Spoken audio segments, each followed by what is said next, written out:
Pero entonces, lo que va a suceder con las bolsas plásticas, atentos, por supuesto, más información evidentemente en 24horas.cl. Vamos con el tema central de esta mirada económica, temazo, lo que pasa con las ISAPRES, el sistema privado de salud, anuncios que se dieron desde el gobierno que de alguna manera se empezaron a especificar con respecto, por ejemplo, a igualar los planes de salud entre hombres y mujeres dentro de lo que es la agenda de mujer. Pero hay que recordar, el gobierno está preparando, está trabajando una reforma a las ISAPRES, que no es novedad porque ya hay otros gobiernos que justamente han querido cambiar de alguna manera el sistema. Vamos a estar conversando de esto en Mirada Económica junto a Héctor Sánchez, el director del Instituto de Salud Pública de la Universidad Andrés Bello, también ex superintendente de ISAPRES. Héctor, un gusto tenerte acá en Mirada Económica. Un placer. Héctor, a ver, lo primero, se conocieron los números de las utilidades de la ISAPRES el primer trimestre de este año, 34.000 millones de pesos, la mitad de las utilidades que tuvieron todo el año pasado. A ver, aquí con estos números que uno ve, la gente obviamente que reacciona, puede volver la idea, algunos que han propuesto, porque el tema o fiscalizar el tema de las utilidades, limitarlas o reinvertirlas, para que la gente sienta que aquí no solamente están ganando las ISAPRES, sino que también con este nivel de utilidades se reparte un poco la torta. Mira, yo creo que es cierto que las utilidades subieron bastante respecto del año pasado. Ya el mismo periodo subieron con un 40%. O sea, por lo tanto, lo que uno podría pensar es que las utilidades de este año podrían ser sustancialmente mayor. Pero se deben básicamente a un sobreprecio que se cobró en la prima GES. Que la gente no la utiliza. Que la gente no lo está utilizando. Entonces ahí hay un tema que es una anomalía, ya en la cual básicamente una parte muy importante de las utilidades son por precio y una parte importante de ese precio tiene que ver con la prima. Pero hay mucho incentivo para que las ISAPRES incentiven a la gente para que utilice la prima GES. No, es que ahí está el punto. O sea, más que regular las utilidades, porque una de las cosas que uno observa, que por ese camino, por el camino de la regulación de las utilidades, siempre hay puertas de salida. ¿Ya? Y por lo tanto, desde mi perspectiva, no tiene mucho sentido avanzar por eso. No te va a arreglar el problema de fondo. Lo que hay que arreglar el problema de fondo tiene que ver con que las ISAPRES hay que cambiarle el modelo de negocio. Hoy día las ISAPRES fundamentalmente lo que hacen es ser un seguro individual de corte tradicional que segmenta por riesgo. Por lo tanto selecciona riesgos positivos, trata de gastar lo menos posible y cuando los costos se suben lo traslada a precio. Y la utilidad es matemáticamente alrededor de un 4% del precio que las ISAPRES cobran, y cuando sube el ingreso porque aumentó el precio, por cierto que aumentan también las utilidades. Entonces es un círculo vicioso tremendamente complejo y no se hacen cargo del verdadero problema. El verdadero problema es que hoy día la población de las ISAPRES necesita un modelo de atención y un modelo de compra que usen las ISAPRES distinto, que sea más inteligente, que se haga cargo de los problemas de salud de las personas. Es decir, yo lo que necesito hoy día no es que me reembolsen los gastos, yo lo que necesito hoy día es que mi seguro tenga una red de prestadores que me solucione el problema. No me pueden traspasar a mí la responsabilidad de que yo busque la solución cuando tengo un problema de salud. Si se supone que el seguro y las redes de prestadores con las cuales trabajan, ellos son los expertos. Con lo cual, desde esa perspectiva, tú les empiezas a traspasar una responsabilidad de la cual hoy día no se están haciendo cargo y que los seguros modernos se están haciendo cargo. Hoy día se están haciendo cargo de gestionar los grupos de riesgo. ¿Qué significa eso? Significa que hay grupos de hipertensos, hay grupos de diabéticos, con lo cual se empiezan a diseñar programas para hipertensos. Pero por ejemplo, el igualar hombres con mujeres. Igualar el titular que uno al final, la gente se queda, a los hombres les van a subir, a las mujeres les van a bajar. Generó polémica. Genera polémica, pero más allá de... ¿Es la solución? Tú tienes que...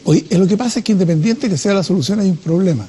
Hoy día la población, y las encuestas lo señalan clarito, nosotros hacemos encuestas todos los años, llevamos 8 años haciendo encuestas sobre percepción y satisfacción de la población, la gente ya no te acepta que sea discriminada por edad y por sexo en nuestro país. No se acepta, pero se sigue haciendo. Se sigue haciendo, claro. No lo acepta, la gente está muy molesta por eso. Y lo segundo, que cuando uno observa el desarrollo de los seguros de salud en el mundo desarrollado, ya no hay segmentación por edad y por sexo. Y hay un plan único. Está resuelto. Y hay distintos planes, pero son la misma prima para los distintos grupos de riesgo.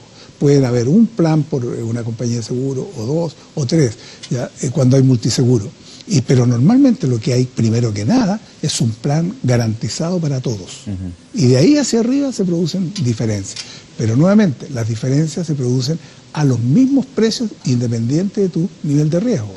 Fíjate que el Tribunal Constitucional, cuando se metió en este tema el año 2010, una de las cosas que dijo y que las ISAPRES no lo tomaron en cuenta fue que las ISAPRES tenían una cuota de responsabilidad y que era hacerse cargo de los mayores riesgos porque su negocio era gestionar riesgos y que cuando subieran los riesgos no era cuento que le traspasaran a las personas el precio. O sencillamente que te sacaran del ISAPRE. O que te sacaran del ISAPRE. Dijeron, esto forma parte. Por lo tanto, no me vengan ustedes Pero a nunca decir, se han hecho cargo. No se han hecho cargo. Hasta el día de hoy yo te diría que estamos con situaciones parche que no se han hecho cargo. Y yo creo que hoy día lo que hay que avanzar es fundamentalmente en definir un plan garantizado, en definir un fondo compensatorio por riesgo, porque es la única herramienta que permite, ¿no es cierto?, que en definitiva se pueda compensar riesgo entre distintos grupos etarios, porque si no va a seguir la selección de riesgo por parte de la ISAPRE. Héctor, ¿y qué tan lejos estamos de hacer ese cambio? ¿Qué tan lejos también está el gobierno, el Ejecutivo en este sentido de ponerlo en una eventual reforma al sistema de ISAPRE? Mira, yo creo que técnicamente hoy día es perfectamente posible hacerlo, porque hoy día ya funciona un fondo compensatorio por riesgo, con la prima GES. El GES ya es un fondo compensatorio por riesgo. Ya tiene una institucionalidad, ya se ha probado cómo funciona, se conocen los defectos, se conocen las cosas positivas. Pero 1 de cada 4 chilenos lo ocupa, de afiliado ISAPRE. Claro, no lo ocupan, pero no ocupan los beneficios. Sí. Pero el fondo como institucionalidad existe ya. O sea, ya está probado que puede funcionar y que funciona. Entonces lo interesante aquí es que en definitiva se haga funcionar a todo el sistema. Por lo tanto, técnicamente no hay problema. Políticamente estamos con un problema.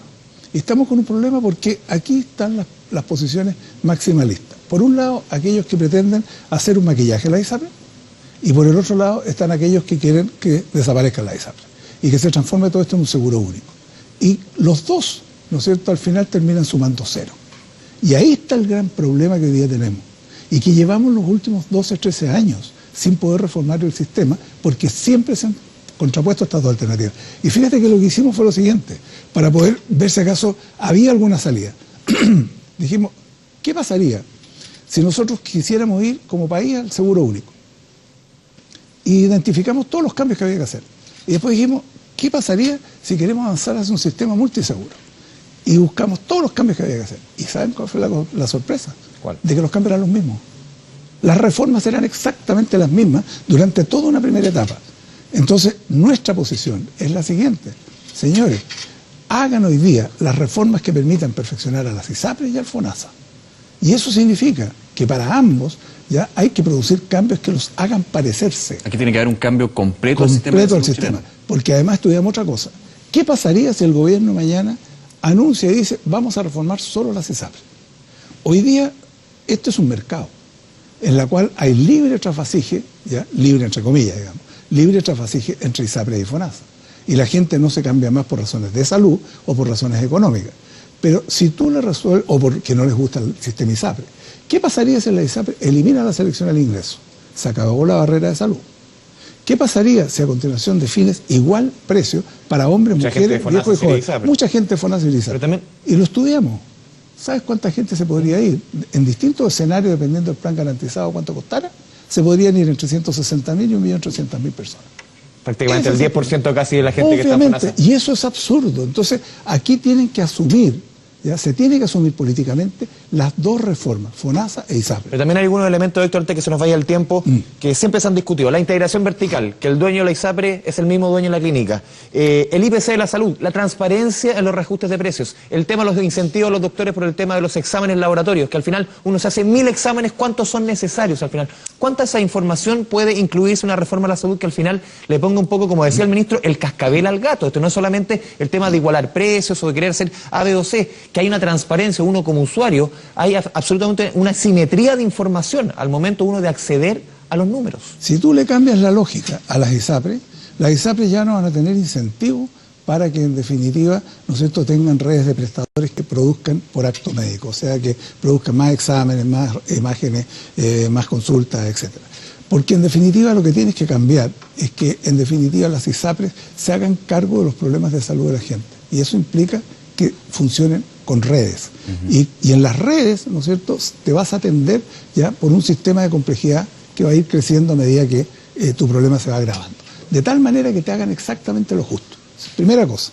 Segundo, si las ISAPRES se hacen cargo de ti en el largo plazo, no en el corto plazo, van a estar muy cuidadosas de que en definitiva tienen que mantenerte sano. ¿Ya? Porque esa es la gracia, mantenerte sano. No tiene ninguna gracia reembolsarte los gastos médicos solamente, sino que en definitiva te mantengan sano. O traten de mantenerte equilibrado y estabilizado cuando te enfermaste. Porque las enfermedades que llegan hoy día son crónicas principalmente por el tema del envejecimiento. Claro. Y te acompañan de por vida. Por lo tanto, la gracia es que te mantengan estabilizado. ¿Para qué? Para que ocupan menos prestadores, ¿ya? Y tercero, lo que tienen que hacer las ISAPRES es eliminar, ¿no es cierto?, el modelo de libre elección de especialistas en forma indiscriminada. Si esa es otra cuestión que en definitiva genera mucho gasto y además le pagan a los prestadores por acto médico, si eso es inflacionario en el mundo entero, todo esto se cambia. Entonces, ahora eso te lleva a que cambien la lógica de funcionamiento y cambia cómo la industria tiene que transparentarse. Y tú empiezas a medir a las ISAPRES en función de resultados. No solo en función del precio como es hoy día, en función de resultados. Ahora bien, el tema del índice de precio. El índice de precio de las ISAPRES refleja dos cosas. Refleja cómo le suben los costos. Pero el cómo le suben los costos tiene que ver con dos variables. Uno, cuánto suben los precios de los prestadores y cuánto sube la sobreutilización. Entonces la pregunta que uno se hace, ¿cuánto es de responsabilidad de las propias ISAPRES la sobreutilización? Un porcentaje muy alto, que incluso hay estudios universitarios que muestran que es cercano al 60%. Bien. Por lo tanto hay que bajar eso. Se nos acaba el tiempo. Muchísimas gracias por acompañarnos en Mirada Económica. Siempre importante tu visión con respecto a los cambios que se están haciendo en las ISAPRES. Muchas gracias. Gracias a usted. Muchas gracias. Vamos al corte. Seguimos tocando el tema de las ISAPRES con otro interesante invitado.